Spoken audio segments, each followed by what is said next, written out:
This country does not appear in the news. There are no reports about it, no tourists fly there, and few people could even point it out on a map. But if you open global rankings on poverty, hunger, access to medicine, education, and life expectancy, Burundi is at the very bottom of nearly all of them. According to major international organizations, more than half of its people are chronically hungry, and every second child grows up stunted because of lack of food. There is no war here, no epidemic, no explosions.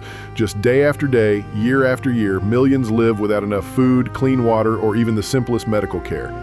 It is one of the hungriest countries in the world, and almost nobody knows about it.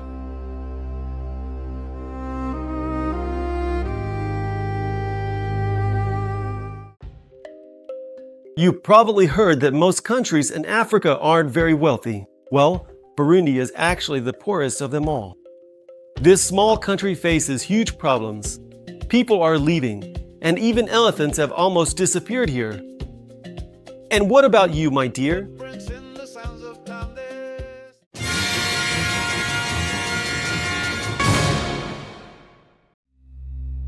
Burundi is a small country in the very heart of Africa. It borders Rwanda, Tanzania, and the Democratic Republic of Congo. Around 12 million people live here, and almost all of them are poor. The average income is less than $1 a day. Electricity is rare, mostly only in cities. Water comes from rivers or wells. There are almost no paved roads, especially outside the capital. Most people live in villages, where houses are made of clay and roofs from leaves or rusty iron sheets. A typical family is 6 or 7 people on one plot of land, sleeping on the floor and eating from one pot. Even if someone works from morning to night, the money is barely enough for food, and sometimes not even that.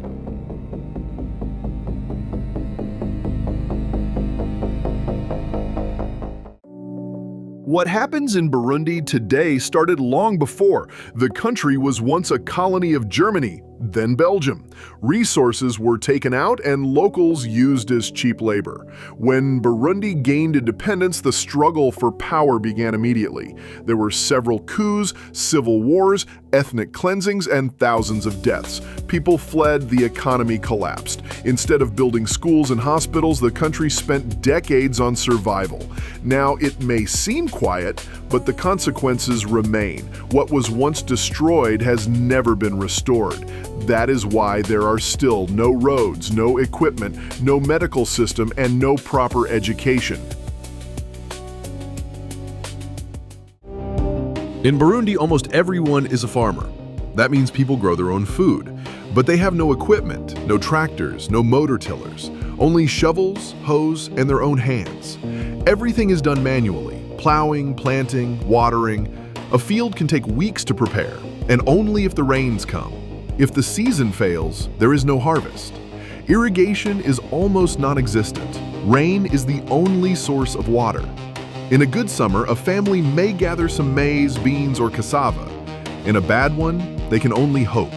Life runs from harvest to harvest, but there is no reliability. Every year is like playing roulette. If it goes wrong, everyone goes hungry. The soil here once gave harvests, but now it is exhausted. Year after year, the same fields are planted without fertilizer or crop rotation. The soil has become poor, dusty, and hard. Rain washes away the top layer, and it is difficult to grow anything. Chemical fertilizers are expensive, and only a few can afford them. Even manure is lacking, because there is little livestock. Seeds are another problem. Improved varieties that give bigger harvests are almost never used. People plant what is left from last year. Yields keep falling. Often a whole field provides only a few weeks of food. Everything grown is eaten immediately. Nobody thinks of reserves. The next day there is nothing left again.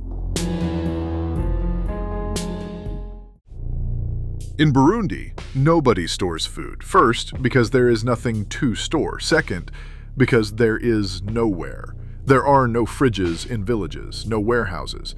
People live day to day. A little cassava is harvested. It is cooked and eaten immediately.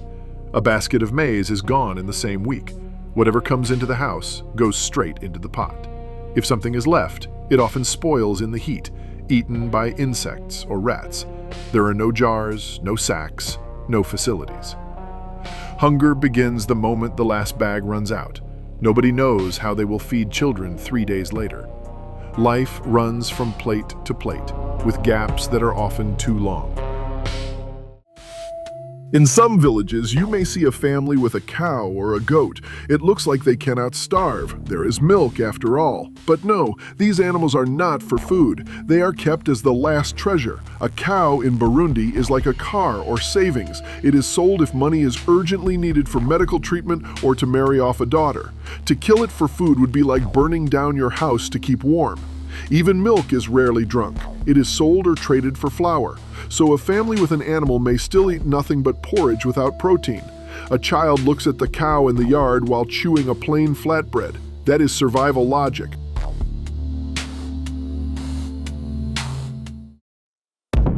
In Burundi, almost every second child is stunted. This means he is shorter and weaker than peers, has poor immunity, gets sick often, and does not develop as he should. This comes from constant undernutrition from birth. Mothers themselves often starve during pregnancy with no vitamins, no milk. Babies are born underweight. If they survive, they eat only porridge and water. Meat, milk, fruit are rare. Their bodies get no protein or iron. As a result, children learn poorly, think slowly, tire quickly. Some faint right in class. And if they fall ill, they may die, even from a simple cold. This is not an exception. It is daily life.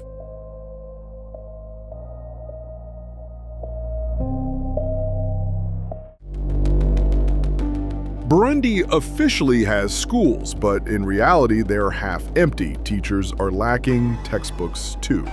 Many children do not attend, not because they do not want to, but because they are hungry. In the morning, they must fetch water, then work the field, then care for younger siblings. Parents cannot afford notebooks, pens, uniforms. In some places, even the school building is just a hut. There can be 70 students per class with no desks. Teachers get tired and quit. Even those who attend often remember nothing because they have not eaten, because they have no strength. Education slowly disappears, and with it, the chance of another future. For a pregnant woman in Burundi, there is no help. She cannot eat properly, there is not enough food, no vitamins, sometimes not even salt or clean water. Medical help is almost absent. The nearest hospital can be dozens of kilometers away with no transport. Many give birth at home, in poor conditions, without a midwife or medicine. After birth comes a new problem, feeding the baby. The mother has no milk. Formula costs as much as a month's income. From the first days, infants are on the edge of survival. If fever or diarrhea appears, not all make it.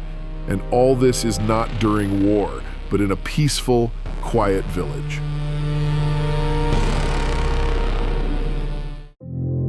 Clean water is also a problem. In cities, there are a few pipes. In villages, almost none. People drink from streams, puddles, old wells. No filters, no gas cylinders. Firewood is scarce. To boil water means an hour of gathering sticks, so almost nobody does. From this come diseases, diarrhea, parasites, skin infections. Children suffer most. Sometimes illness kills a child in just a few days. But people must drink, so they keep taking water from dirty sources. There is no alternative. It is a daily risk nobody can escape. The world is built in such a way that attention goes to the loudest. With shots are fired, journalists fly, aid comes, millions are sent. But in Burundi, it is quiet. There is no war, no noise, and so no interest. The country is forgotten. Help comes irregularly. Sometimes trucks with food never arrive. Sometimes officials intercept them. There is no system, no certainty. People survive as they can. They do not ask for much, just food, water, medicine, and a little hope. But even that is missing. Because silence is the worst kind of disaster. It does not provoke sympathy, and that makes it deadly.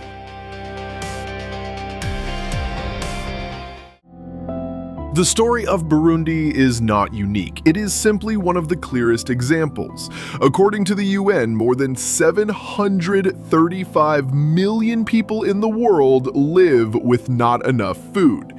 That is 1 in 10 on the planet, and most of them live in countries rarely mentioned in headlines. No shooting, no explosions, no tanks, just not enough food. Every day, year after year. People do not know what they will have for breakfast, or if they will have it at all. Burundi is only one dot on the map, but there are hundreds of such dots, and in each of them, millions of people nobody notices. Subscribe to the channel. All our videos are just 10 minutes long, short to the point. See you.